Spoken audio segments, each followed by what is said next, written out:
기도하겠습니다. 진리와 생명이 풍성하신 하나님, 이 아침 말씀 앞으로 나오게 하시니 감사를 드립니다. 지난 시간들을 돌아볼 때 우리의 삶은 세상 유혹 앞에 흔들릴 때도 있었고, 마음으로 하나님을 떠날 때가 있었음을 고백합니다. 이러한 우리를 불쌍히 여기시고 용서하여 주옵소서. 그리고 성령으로 날마다 새롭게 빚어주셔서 우리 안에 있는 어둠과 죄의 습성을 성령의 불로 태워주시고 날마다 예수 그리스도의 십자가를 붙들고 살아가는 삶이 되게 하여 주옵소서. 그래서 작은 죄라도 타협하지 않고 거룩한 결단으로 하나님 나라의 길을 묵묵히 걸어가는 믿음의 사람들 되게 하여 주옵소서. 이 시간 말씀으로 나아갑니다. 오늘도 진리와 생명이 되는 말씀을 들려 주시옵소서. 우리를 죄와 사망에서 구원하신 우리 구주 예수 그리스도 이름으로 기도드립니다. 아멘. 오늘 우리에게 주신 말씀은 민수기 26장 1절에서 4절입니다.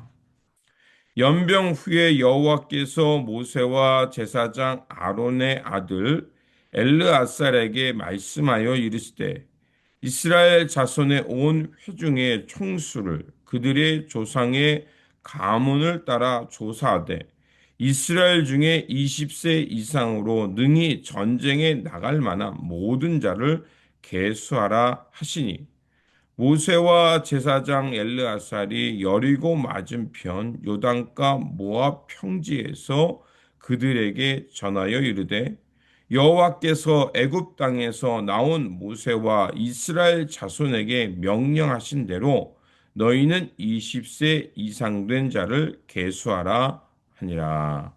아멘. 오늘 본문 말씀은 이스라엘 백성들이 모압 평지에서 그 민족의 수를 다시 한번 계수하는 말씀입니다. 이스라엘 백성들은 광야의 40년이라는 긴 여정을 마쳐가고 가나안 입성을 앞두고 있었습니다. 그러나 그 여정은 단순한 여행이 아니었습니다. 그들은 광야의 40년 동안 하나님 앞에서 불순종했고요. 또 무엇이 불편하면 애굽으로 돌아가려는 반역이 일어났습니다. 또 하나님께 허락하지 않은 불을 가져오다가 그 고라 자손이 또 멸절되기도 했습니다. 이렇게 여러 가지 불순종의 역사가 있었지만 이제 하나님은 새로운 시대를 준비하고 있고 약속의 땅을 이어받을 준비를 하라고 하고 있는 겁니다. 그 시점에서 하나님은 다시 인구 조사를 명령하십니다. 그 이유는 단순한 숫자 파악이 아니라 하나님의 약속을 이어갈 믿음의 세대를 세우기 위함이었습니다. 그래서 첫 번째로 이 사건이 말하는 것은 하나님의 그 언약은 끊어지지 않는다는 것입니다. 1절에 보면 연병 후에 여호와께서 모세와 제사장 아들의 아들 엘르아살에게 말씀하여 이르시되라고 되어 있습니다. 그러면 연병이 무엇이 왜 일어났는가? 왜 그런 사건이 일어났는지 알아야 합니다. 그 모압 평지에 있을 때 지난 어제 말씀대로 그 민수기 25장에서 이스라엘 백성들의 지도자는 바알 부올, 즉 바알에게 나아가서 그 동산에서 여사제와 또 함께 그 성적인 교제를 할 뿐만 아니라 그 바알을 숭배하는 사건이 나옵니다. 이것은 단순히 성적인 타락으로 끝나는 것이 아니라 공동체 전체를 위협하는 것이었고 결국 하나님의 언약을 버리고 그 풍요의 신 바알을 쫓겠다는 행위였습니다. 그래서 하나님께서 그 사건에 진노하셨고요. 무려 2만 4천 명이 나는 수가 연병에 걸려서 죽게 됩니다. 이 사건을 하나님께서는 매우 심각하게 본 것입니다. 그래서 그들의 음행과 우상 숭배로 인해서 많은 사람이 희생되었던 겁니다. 결국 불순종하며 하나님의 언약을 버렸던 그들은 역사적으로 사라져 버렸습니다. 그러나 하나님은 하나님의 역사를 향해서 신실하게 지켜가고 이스라엘 백성들을 포기하지 않으셨다는 것입니다. 출애굽 1세대는 사라졌지만 하나님의 언약은 계속해서 이어지고 있음을 오늘 본문이 말하고 있는 것입니다. 사람은 실패하지만 하나님은 실패하지 않습니다. 우리는 하나님 앞에서 실패하고 또 넘어지지만 하나님의 구원의 계획은 중단되지 않고 앞으로 나아가고 있음을 알아야 합니다.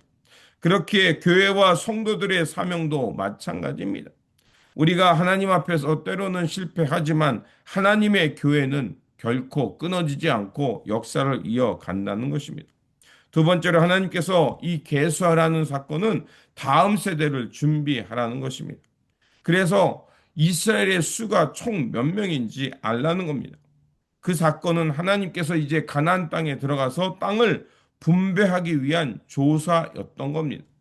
그들이 수가 몇 명인지를 알아야 그 땅을 어떻게 분배할지 하나님에 대한 계획이었던 겁니다. 광야에서 태어난 이들은 출애굽의 기적을 직접 보지는 못했지만 이제 약속을 믿고 앞으로 나아가야 합니다.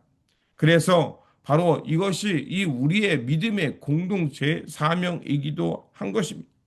우리가 이 땅에 있는 것, 또 우리가 이 땅에서 그리스도의 공동체를 이어가고 있는 것도 바로 이 하나님께서 주신 그 언약, 그 약속의 말씀을 믿고 그 약속을 실행하기 위한 겁니다. 그렇게 우리의 자녀들은 단순히 교회에 다니는 정도가 아니라 바로 이런 언약을 향해 부름받은 다음 세대, 헌신을 향한 다음 세대임을 기억해야 할 것입니다. 그리고 마지막으로 하나님의 언약은 거저 이루어지는 것이 아니라는 것입니다. 하나님께서 모세와 제사장 엘르아스에게 그 계수하라는 명령을 했습니다. 그 명령을 했으면 명령을 받은 대로 실행하는 것이 중요합니다. 그들은 이제 하나님의 신앙을 다음 세대에게 물려줄 책임이 있다는 겁니다. 오늘 우리를 먼저 부르신 이유가 무엇이겠습니까? 믿음의 부모로 또 그리스도의 공동체를 이루어가면서 다음 세대에 믿음의 유산을 물려주기 위함입니다. 우리가 먼저 말씀과 기도의 본을 보이고 신앙의 길이 무엇인지 또 믿음으로 살아가는 것이 어떤 모습인지 많은 실수가 있지만 우리는 그 믿음을 지켜가며 그 신앙의 유산을 자연스럽게 가정에서 자기들의 자녀들에게 전해지고 있는 겁니다. 그렇게 우리 먼저 하나님의 약속을 붙들고 살아가야 합니다. 출애굽 1세대가 광야에서 실패하고 사라졌지만 그러나 하나님의 언약은 계속해서 그들의 실수를 통해서 교훈을 얻게 했고 또 그 생활을 통해서 하나님의 약속이 무엇인지를 다음 세대에 가르쳐 주었던 겁니다. 우리의 사명도 마찬가지입니다. 우리가 약속의 땅을 눈으로 보지 못할지 모르나 그러나 하나님의 약속은 신실하게 이루어진 사건들이 있습니다. 그 사건들을 보면서 우리는 믿음을 갖게 되었고 그 믿음의 유산들을 통해서 이제 우리 자녀들에게 하나님의 이 역사를 전수해 줄 필요가 있습니다.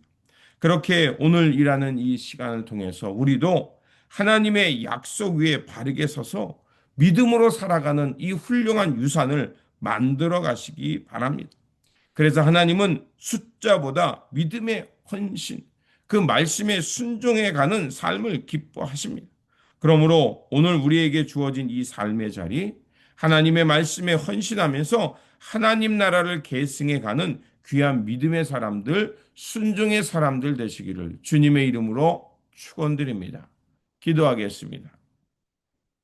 자비롭고 신실하신 하나님, 오늘도 우리에게 말씀하시고 하나님의 언약을 다시 새겨주심에 감사를 드립니다. 하나님께서 광야의 긴 세월 동안 사람의 불순종 속에도 변함없이 사랑하셨고 신실하게 언약을 지켜 가셨습니다. 주님의 신실하심과 약속이 오늘도 동일하게 우리에게 임하고 있음을 믿습니다. 이제 우리 다시 일어나 약속의 땅을 향해 믿음으로 다시 서게 하시고 하나님께서 주신 그 믿음의 유산을 다음 세대에 잘 전하며 하나님 나라를 계승해가는 믿음의 사람들 되게 하여 주옵소서.